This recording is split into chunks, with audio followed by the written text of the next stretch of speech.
વડોદરા શહેરના સયાજી બાગના 146માં સ્થાપના દિનની ઉજવણી પ્રસંગે ₹2.8 કરોડના ખર્ચે પ્લેનેટોરિયમ ખાતે સાયન્સ પાર્ક અને સયાજી બાગમાં અપગ્રેડેડ થયેલા સાધનોનું લોકાર્પણ કરવામાં આવ્યું હતું।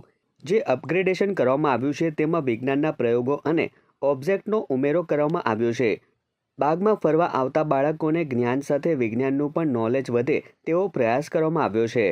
અહીં ઇલ્યુમિનેટેડ ટ્રીઝ પણ મૂકવામાં આવ્યા છે।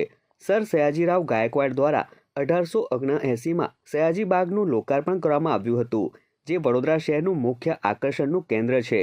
એનિમલ એક્સચેન્જ પ્રોગ્રામ અંતર્ગત પ્રાપ્ત થયેલ એક જોડી વરુ, ઝરખ, શિયાળ, જંગલી કૂતરા તથા એક માદા રીંછને પિંજરામાં વડોદરાના શહેરીજનો માટે ખુલ્લા મૂકવામાં આવ્યા હતા। આ સાથે જ સયાજી બાગ ખાતે પ્લેનેટોરિયમની બાજુમાં નવીન બનાવેલ સાયન્સ પાર્કનું પણ લોકાર્પણ કરવામાં આવ્યું હતું। 146वां जो स्थापना दिवस है, उस अवसर पर हमने सयाजी बाग प्राणी संग्रहालय में 5 नई प्रजातियों का समावेश किया है, जिसमें भालू, स्लॉथ बेयर, भेड़िया, लकड़बग्गा, ढोल यानी कि इंडियन वाइल्ड डॉग और जैकल यानी कि सियार इसका समावेश है। और ये सभी एनिमल्स एनिमल एक्सचेंज प्रोग्राम के तहत वडोदरा जू में लाए गए हैं।